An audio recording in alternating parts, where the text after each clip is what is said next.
नमस्कार दोस्तों, आज हम दोबारा योगा करते हैं। जैसा कि आप देख रहे हैं, हमारे दोस्त वार्म अप कर रहे हैं क्योंकि स्टार्टिंग में बॉडी के लिए वार्म अप बहुत ज़रूरी है, तो हम वार्म अप कर रहे हैं। हम देखेंगे मंडूकासन। ये अभी मंडूकासन कर रहे हैं। देखिए, अभी इन्होंने पेट अंदर कर लिया, हाथ से पेट को दबा लिया है। अब वो अपनी माथे को नीचे ला रहे हैं। ये मंडूकासन बहुत ही फ़ायदेमंद होता है। जो लोग डायबिटीज़ के हैं या जिनको अपना पेट यानी तोंद कम करनी है, उनके लिए ये बहुत ही फ़ायदेमंद है। ये मंडूकासन हमें 3 बार करना चाहिए। इससे पेट की काफ़ी बीमारियां भी दूर हो जाती हैं। सारे लोगों को सिर में दर्द और बीपी की प्रॉब्लम भी रहती है। उनके लिए सबसे बड़ा बहुत ही अच्छा है भ्रामरी। भ्रामरी में क्या करते हैं, आप देख रहे होंगे, आँखों को बंद किया, कान को बंद किया और भौंवरे की आवाज़ निकलती है इसमें, और जिससे कि माइंड को काफ़ी रिलैक्स मिलता है। तो जो बीपी के पेशेंट हैं, उनको भ्रामरी रेगुलर बेसिस पे करना बहुत फ़ायदेमंद होता है। सितकारी। सितकारी में सांस लेना है, दांतों को दबाकर सांस लेना है। इससे ठंडी हवा अंदर जाती है और इससे क्या होता है कि जो चेहरा है ना, चेहरे पे झाइयाँ नहीं आती और चेहरा काफ़ी सुंदर दिखता है। अब हम बटरफ्लाई करेंगे। बटरफ्लाई आप शर्मा जी को देख सकते हैं किस तरह से तन्मीन होके बटरफ्लाई कर रहे हैं। बटरफ्लाई मतलब तितली की तरह होता है। इससे क्या होता है, जो आपके लेग हैं, इसमें एक्सरसाइज होती है, तो इससे कैलोरीज बहुत जल्दी बर्न होती है। तो कैलोरीज बर्न करने के लिए ये बहुत ही अच्छा आसन है। नौकासन। इसमें नाव की तरह हमें करना है। आप देख रहे हैं, ये नौका बनानी है। ये आसन जो देखने में जितना सिंपल लग रहा है, उतना सिंपल ये है नहीं। जब इसे करते हैं तो इसमें काफ़ी हमारे बॉडी पर जोर पड़ता है, और जैसे चाइना में भी कहते हैं स्ट्रेचिंग एक्सरसाइज, तो ये एक बहुत ही अच्छी स्ट्रेचिंग एक्सरसाइज है। आखिरी स्टेज में आ गए हैं, तो अब लास्ट में हम जो हास्य आसन करेंगे। आसन क्या कहेंगे इसको, तो आप ये कह दीजिए कि अपने जो है सारी नसों को खोलने के लिए स्टार्ट करेंगे भाई लोगों।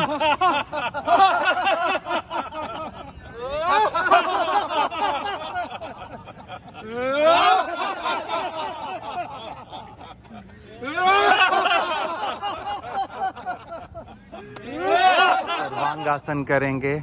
आप देखेंगे इसमें पैरों को इस टाइप से उठाना है, और जहाँ नहीं हो पा रहा, कोशिश करनी है कि हम अपने पैरों को ऊपर तक लेके जाएं, जहाँ तक संभव हो। जिन लोगों को कमर की प्रॉब्लम होती है, लाइक हर्निया वगैरह होती है, वो इसको अवॉइड करें। बाकी ये बहुत ही अच्छा आसन है। गोमुख आसन। आप देखिए गोमुख आसन कैसे कर रहे हैं, और पीछे से हाथों को पकड़ना होता है। कोशिश करनी है जहाँ तक संभव हो हाथों को, जैसे झा साहब ने बिल्कुल हाथों को पकड़ा हुआ है, यादव जी ने बिल्कुल दोनों हाथों को पकड़ा हुआ है, हर्ष जी ने भी पकड़ा हुआ है। तो इसी तरह ये गोमुख आसन हमारे लिए बहुत फ़ायदेमंद है। इससे जो पैनक्रियास हैं वो भी एक्टिवेट हो जाती हैं, तो डायबिटीज़ के लिए भी बहुत फ़ायदेमंद है, और वेट लॉस में तो ये फ़ायदा करता ही है। शीर्षासन। शीर्षासन जो कि बहुत टफ होता है, हर कोई इसको आसानी से नहीं कर पाता, लेकिन दिमाग के लिए ये बहुत ही अच्छा आसन है। लेकिन इसको करने के लिए सावधानी बहुत ज़रूरी है।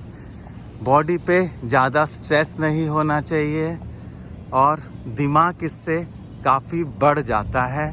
तो शीर्षासन बहुत ही फ़ायदेमंद है, लेकिन इस स्टेज तक पहुंचने के लिए आपको काफ़ी मेहनत करनी पड़ती है। अमित जी और हर्ष जी हमें अनुलोम विलोम करना बताएंगे। उसके लिए वो अपने हाथ को नाक पे लेके जाएंगे। एक नाक को बंद करते हैं इसमें और दूसरे नाक से गहरी सांस लेते हैं। उसके बाद दूसरे नाक को बंद करके पहले नाक से सांस को छोड़ देते हैं। इसमें क्या होता है कि बॉडी के अंदर बहुत मात्रा में ऑक्सीजन जाती है और जैसा आपको पता है कि ब्लड में ऑक्सीजन की बहुत ज़रूरत है। इससे हमारे बहुत सारे रोग इस अनुलोम विलोम प्राणायाम से आसानी से दूर हो जाते हैं। अब हमारे रामहर्ष भाई हमें त्रिकोणासन करके बताएंगे। त्रिकोणासन के लिए सबसे पहले वो अपने पैरों को फैलाएंगे। अब सीधे हाथ को ऊपर उठा के लेके जाएंगे और उल्टे पैर को छुएंगे तथा चेहरे को, गर्दन को घुमाएंगे ताकि गर्दन पे जोर पड़े। सेम चीज़ वो अब दूसरे हाथ से करेंगे। ये त्रिकोणासन का भी ये फ़ायदा है कि एक तो ये पेट जो मोटापा है उसको कम करता है और शोल्डर में अगर जो कोई दर्द होता है तो उसके लिए भी बहुत फ़ायदेमंद होता है। ये आसन हमें 10 बार करना है। अवनीश जी हमें कपाल भाती करना सिखाएंगे। कपाल भाती के लिए सबसे पहले हमें सांसों को बाहर निकालना होता है। आप देखेंगे कि ये सांस बाहर निकाल रहे हैं और पेट अंदर जा रहा है। कपाल भाती से होता क्या है, जैसा आपको नाम से ही पता होगा, कपाल में माथा, माथे पर चमक आ जाती है। और जो डायबिटीज़ के पेशेंट हैं या जिनका वेट काफ़ी ज़्यादा है उनके लिए ये बहुत ही फ़ायदेमंद है। लेकिन प्रॉब्लम क्या होती है, हम लोग कपाल भाती केवल 10, 15, 20 या 50 बार करते हैं, बट एक्चुअली होना चाहिए कि हमें ये 300 बार करना चाहिए। 300 बार करने पर पेट के अंदर हीट जनरेट होती है जिससे कि फैट, कोलेस्ट्रॉल वगैरह सब हमारा बर्न होने लगता है और वेट को कम करने में भी ये बहुत ही फ़ायदेमंद है। हमें अर्ध मत्स्येंद्र आसन करना बताएंगे। अर्ध मत्स्येंद्र आसन के लिए इन्होंने पैर को अंदर मोड़ा, दूसरे पैर को ये ऊपर गए। ये आसन जब करते हैं तो डिफ़िकल्ट होता है। बेसिकली जो लोग डायबिटीज़ के पेशेंट हैं उनके लिए ये आसन बहुत ही फ़ायदेमंद है। इससे क्या होता है, हमारे पैनक्रियास के ऊपर दबाव पड़ता है जिससे पैनक्रियास एक्टिव होते हैं और इंसुलिन प्रॉपर बनने शुरू लगता है।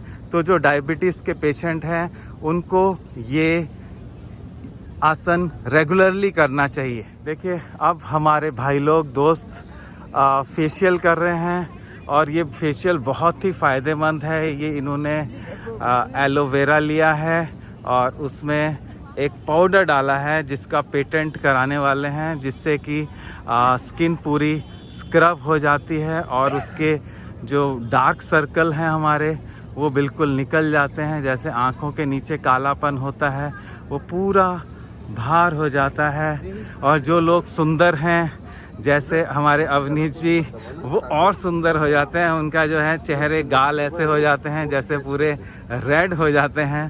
तो ये बहुत ही फ़ायदेमंद है। और हमारे भाई लोग साथ साथ योगा भी करते हैं। तो योगा के साथ मन के साथ तन को सुंदर रखना भी बहुत ज़रूरी है। अब नवीन जी हमें ताड़ासन करना बताएंगे। ताड़ासन के लिए बिल्कुल वो सीधे खड़े हो गए हैं, पैरों को उन्हें उठा लिया है, पंजों पे हैं अभी वो, और हाथ बिल्कुल सीधे ऊपर जा रहे हैं। ये आसन बेसिकली लंबाई बढ़ाने के लिए बहुत ही फ़ायदेमंद होता है और ये ना केवल हमें, हमारे बच्चों को भी ये आसन हमें बचपन से ही करवाना चाहिए। तो आपको योगा वीडियो कैसे लगी बताइएगा ज़रूर। और अगर जो मेरा चैनल फर्स्ट टाइम देख रहे हैं तो उसको सब्सक्राइब करना ना भूलें। धन्यवाद।